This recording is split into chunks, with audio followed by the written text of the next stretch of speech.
지난 시간에 이제 원형과 방향에 대해서 말씀을 드리다 말았죠. 자, 이것도 360도고 방향도 360도고 근데 이걸 왜 원이라고 했고 이걸 왜 모방이라고 했는지 이제 그 설명도 드렸거든요. 이제 그러다가 이제 우리가 살고 있는 방을 이렇게 쓴다 했잖아요. 니방 내방 할 적에 이렇게 써요. 복잡한 할 때도 이렇게 쓰는 거고. 근데 모방자가 속에 들어가 있잖아요. 그리고 그게 이렇게 돼 있어요. 이 속에 들어간 거라 이게. 이게 이제 호자죠. 이게 무슨 호냐면은 지게호라 그러죠. 이게. 지게호.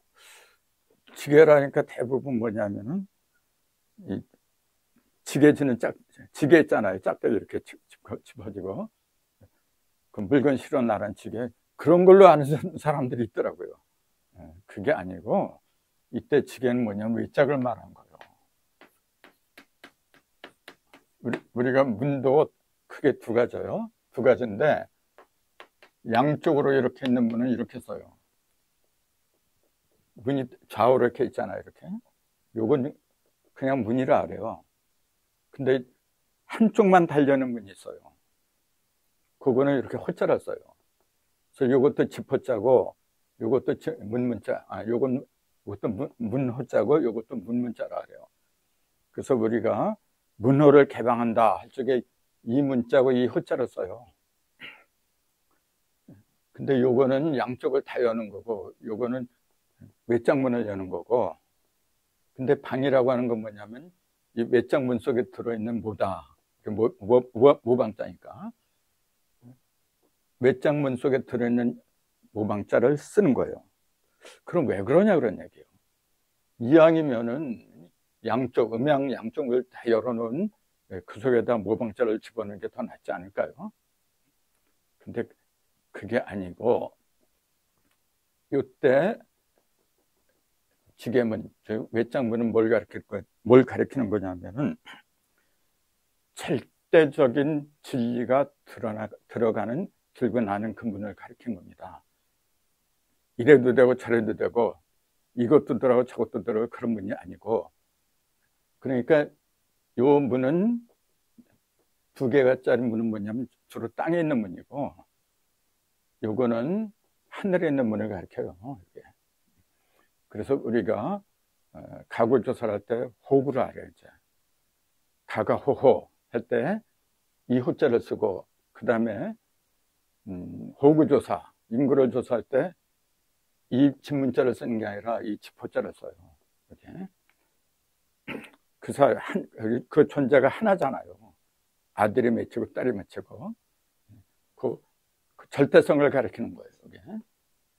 그 속에 모방자를 집어넣은 건 뭐냐면 절대적인 하늘의 방책이다. 그런 의미가 들어있어요.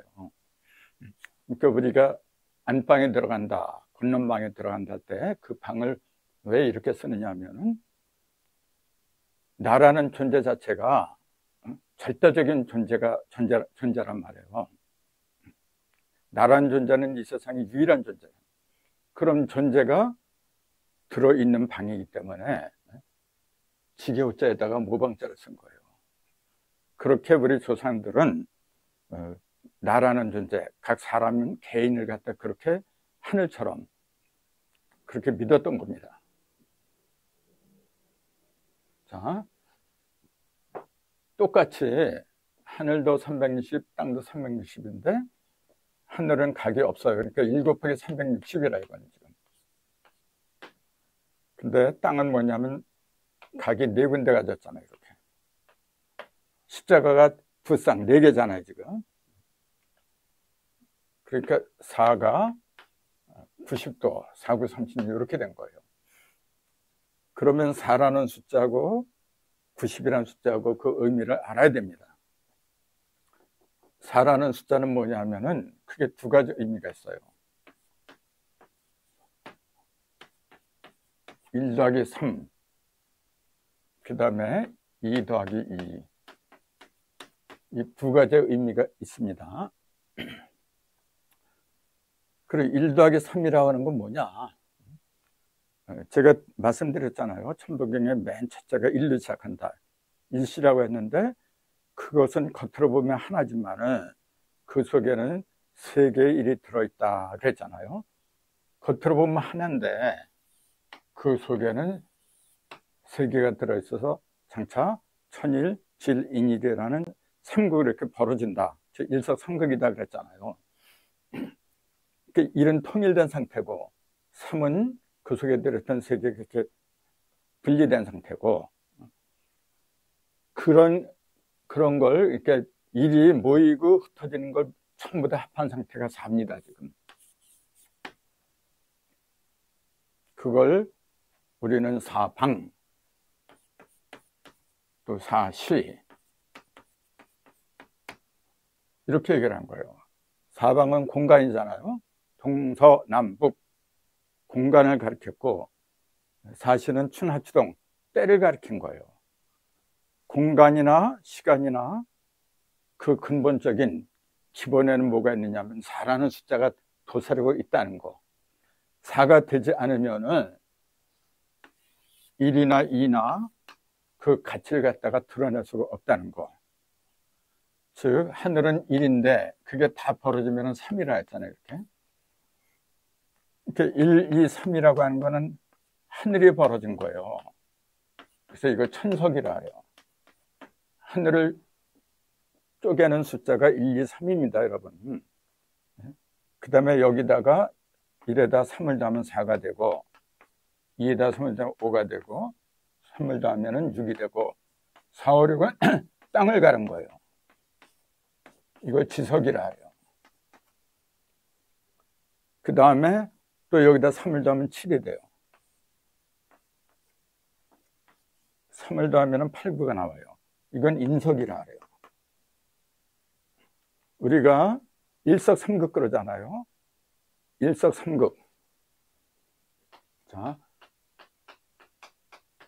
이렇게 쓰잖아요. 일석삼극. 그럼 이거 전부 다 좀 풀이한 글들을 한번 보세요, 여러분. 하나에서 1에서 셋이 3극으로 갈라진다. 전부 다 그렇게 풀었습니다. 문자대로 풀었죠. 틀린 얘기가 아니죠. 그 자체는 틀린 게 아닌데 그 속에 들어있는 의미는 전달을 못하고 있어요. 그게 무슨 말이냐면은 제가 아까 일시에 이 일은 세 개의 일이 들어있더라. 삼즉일이다 그랬잖아요. 이때 일도 삼즉일을 가리킨 거예요. 하나지만은 세 개가 있는 거예요. 그러니까 하나가 갈라지면 셋으로 갈라진다. 그건 맞아요. 맞는데 이 일이 셋이 있다는 걸 깜빡한 거라. 그것까지를 못 본 거예요. 그럼 이 셋은 뭐냐? 천지인이잖아요. 그러니까 하늘도 갈라지고, 즉 천석.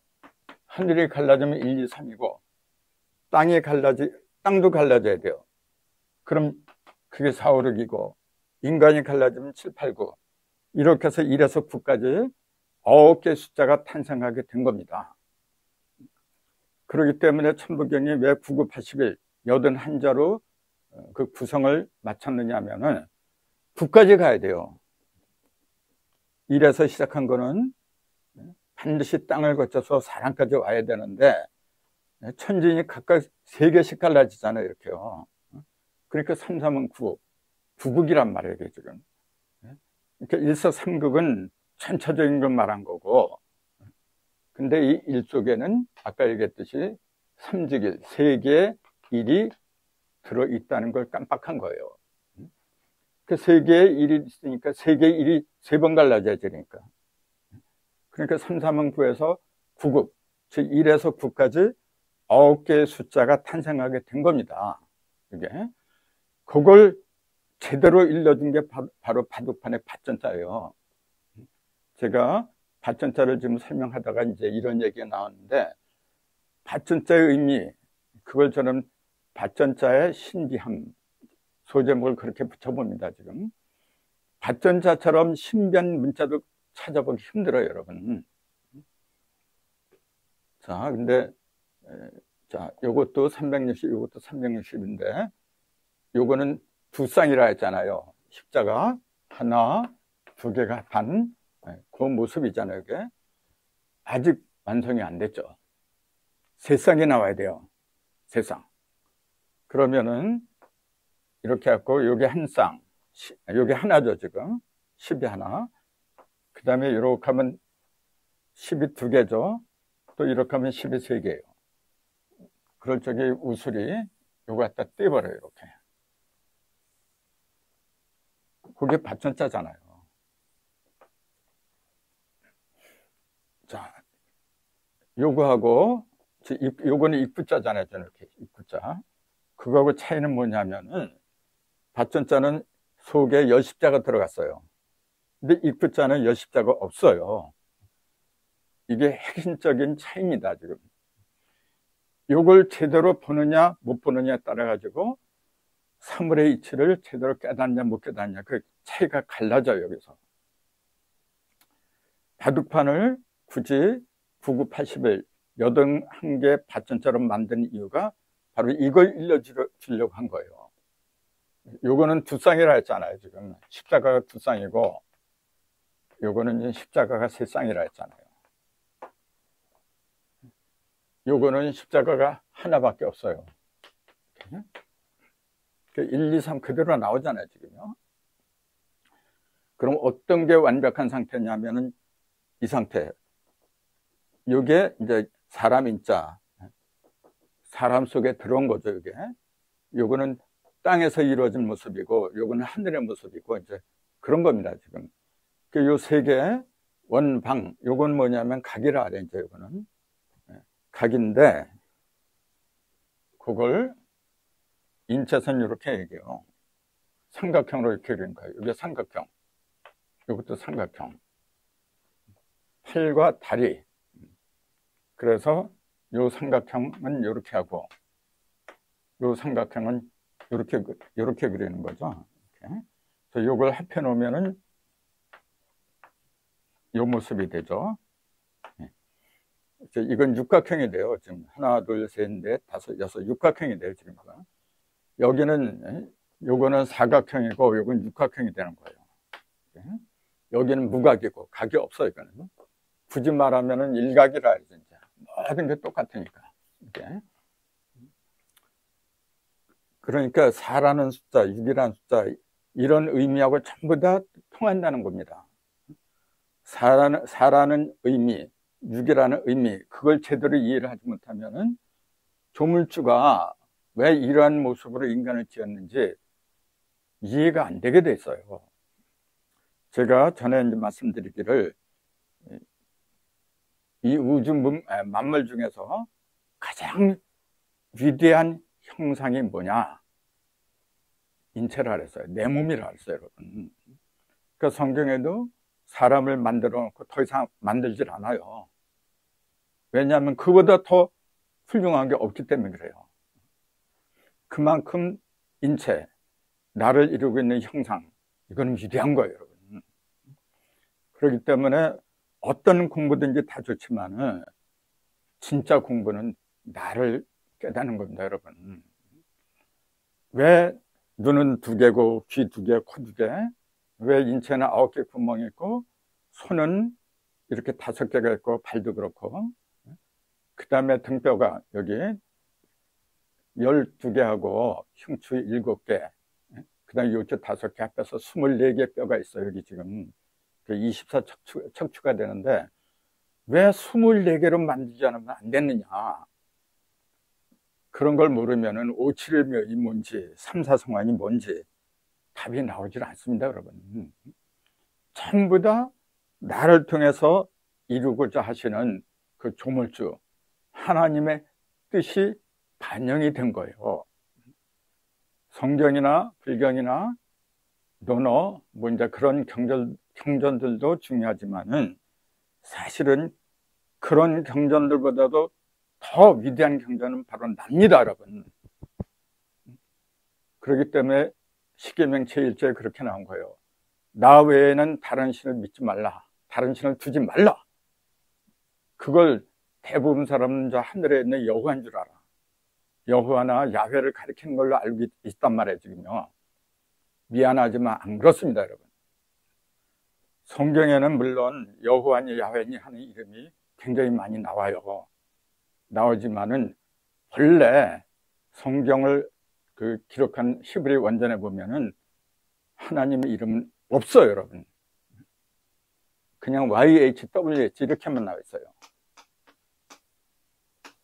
이 네 자만 나와 있어요. 이게 전부 다 뭐냐 하면은 자음이에요, 자음. 모음이 하나도 안 들어가요. 그러니까 나중에 여기다가 YH 다음에 H자를 집어넣으니까 야가 되죠, 이제. 그 다음에 끝에다가 이자를 집어넣으면 회가 돼요. WHE. 그 야훼라는 이름을 만들어낸 겁니다, 이게 지금. 그러니까 카톨릭에서는 야훼라고 하고 신교, 개신교에서 뭐냐면 여호와라고 부르고, 아니 똑같은 하나님인데 왜 이름이 이렇게 달라야 돼요? 모음이 없기 때문에 그래요. 그냥 YH, WH 네 개만 나와 있어요. 그리고 우리가 상식적으로 생각해도 절대적인 진리, 절대적인 존재는 이름을 붙일 수가 없는 겁니다. 이미 어떤 것이건 이름이 붙었다면 그거는 전체적인 게 아니에요. 예를 들어서 이게 하얀 거, 이걸 분필 그러잖아요. 이렇게 이런 모양이 있기 때문에 여기다 이름을 붙일 수가 있는 거지. 이런 모양이었으면 분필이라는 이름이 왜 나와요? 하나님이란 존재는 말 그대로 하나예요. 모든 걸 다 품고 있는 하나님인데 그런 하나님은 그냥 하나님이라고 하는 것뿐이지 거기에 무슨 이름이 필요해요? 노자가 잘 말했죠. 명가명 비상명. 이름이 있다고 하는 그 이름은 그 이름이 아니다 그 얘기예요. 도가 비상도. 도라고 하는 그 자체 이름을 좀 이미 그건 도가 아니다 그 얘기예요. 맞는 얘기입니다. 나라는 이름이 왕이상인데 이러한 모양을 하고 있으니까 이름이 붙은 거죠. 그러나 내 진정한 모습은 무형이에요. 말씀의 화신체예요. 말씀으로 모든 걸 지었는데 그 말씀이 육신이 된 게 바로 내 몸뚱입니다. 말씀이 무슨 이름이 필요했어요? 똑같아요. 이런 것도 요거 지금 일석삼극 이렇게 얘기한 것도 이제 그런 이치에서 나온 건데 그 이치가 모든 걸 1에서 시작을 하지만 그거는 9개까지 벌어지는 겁니다. 이 9개까지가 하나하나가 전부 다 1이에요. 전부 다 그게 9개 1이고 요 형태는 뭐냐면 여십자로 드러나요. 이게 그게 무슨 말이냐면은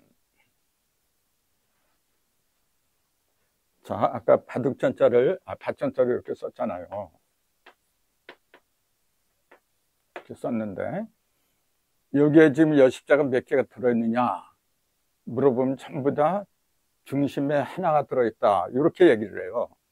그러니까 중심점이 하나밖에 없는 걸로 보인단 말이에요. 그러나 아까 이제 제가 세 쌍의 십자가 이 속에 들어있다 그랬잖아요. 그러니까 이것도 중심점이고 이렇게 이게 전부 다 중심점이라 이게 지금 이게 중심점이 몇 개 있냐면 9개가 있단 말이에요. 지금 9개. 그러니까 십자가가 9개 그려진 거랑 똑같아요. 그게 세 쌍의 십자가다 그 얘기예요. 세 쌍의 십자가 아니라 이제 3이 제곱해서 3, 3은 9가 된 거. 이 얘기 똑같은데 이거 계산해 보세요. 여기 하나, 둘, 셋, 넷, 다섯, 여섯, 일곱, 여덟, 9개가 아닌가요? 그 왜 이렇게 9개의 십자가, 9개의 중심점이 생길 수밖에 없느냐 하면은 아까 그랬잖아요. 일석삼극이 천석, 지석, 인석, 삼석을 가리킨다 그랬잖아요. 그래갖고 1에서 9까지 숫자는 9개로 벌어진다. 그리고 이 모든 걸 합한 게 10이에요. 그 얘기는 뭐냐면은 지금 이렇게 중심점이 이렇게 생긴 거는 전부 다 뭐냐면 선이 두 개가 겹친 거예요. 이렇게. 그럼 이게 중심점이 이렇게 하나 생기잖아요. 이렇게. 이 중심점, 9개 중심점은 전부 다 뭐냐면은 두 개의 선이 겹친 겁니다. 근데 몇 번을 가르냐면 천석, 지석, 인석 세 번을 가른 거잖아요. 이렇게. 그러면 이건 전부 다 뭐냐면 두 번 가른, 한 번 가르고 두 번 가른 중심점을 가리킨 거예요. 근데 세 번 가른 중심점이 진짜잖아요. 그게 이 속에 있는 거예요. 여기에는 하나, 둘, 세 개가 겹친 중심점도 이 속에는 들어있는 거예요. 그래서 이걸 다른 점하고 이제 같지만은 다르기 때문에 천원점이라고 부른 거예요. 그래서 천원점은 한마디로 셋이 하나 된 점입니다, 여러분. 3즉 1, 1즉 3을 가리킨 중심점이에요. 나머지는 둘이 합한 거고, 둘이 합한 거는 음과 양이 합한 거예요. 그러니까 하늘하고 땅이 합한 거지, 이게 지금. 근데 이 천원점 뭐냐면 음하고 양 사이에서 나온 자녀까지 들어간 거예요. 그래서 천지인 삼극이 전부 다 하나 된 상태. 그 상태를 갖다가 10번째 십자가다. 그걸 숫자로 10이라고 하게 된 거예요. 그래서 우리는 1에서 숫자가 9까지 있고 마지막에 10이라고 그렇게 얘기를 하는데, 모든 것은 어디서 나온 거냐면은 사실은 열십자에서 나온 거예요. 열십자. 근데 왜 10을 갖다가 1, 2, 3, 4 해가지고 9 다음에 마지막에 집어넣냐고 얘기해요. 원래는 세 개가 하나 된 그 상태가 근본이에요. 근본 중에 근본이야. 그래서 신무극, 이걸 무극이라 불러요. 무극에서 모든 게 나왔다. 즉 태극이 나오고 태극이 사상이 나오고, 사실은 세 개가 하나 된 상태에서 전부 다 나오는 거예요. 근데 그것이 형상으로 드러날 때에는 먼저 부모가 먼저 나오게 됐어요. 그 다음에 자녀가 나와서 셋이 한데 합하는 것은 맨 마지막에 이루어지는 거예요. 아까 아들 자자 풀이를 했잖아요. 이렇게 한 거는 뭐냐면은 하늘에서 내려온 거죠, 이게. 근데 셋이 하나 될 적에 비로소 자녀가 되는 거예요. 아들 자자가 되는 거예요. 셋이 하나가 되는 일이 없으면은 이건 그냥 생명체가 무형에서 유형으로 이제 나타나는 걸 그걸 마무리한 상태다, 그 얘기지. 구체적으로 드러나는 건 없어요, 여러분. 반드시 세 개가 하나로 이렇게 끼워져야 돼. 이렇게 신무극에서 모든 게 무극에서 타극이 나오고, 이렇게 무극이 먼저지만은 그것이 형상으로 드러나는 거는 불을 통과한 다음에 나온 겁니다. 그래서 요거는 조금 더 설명을 드려야 되는데, 뭐 시간이 다 됐죠. 계속해서 다음 시간에도 이어서 발전자의 신비함, 이제 그걸 말씀드릴까 합니다. 그러니까 됐으면 빠지지 마시고 경청을 해 주시기 바랍니다. 자, 오늘은 여기까지 하겠습니다. 여러분, 감사합니다.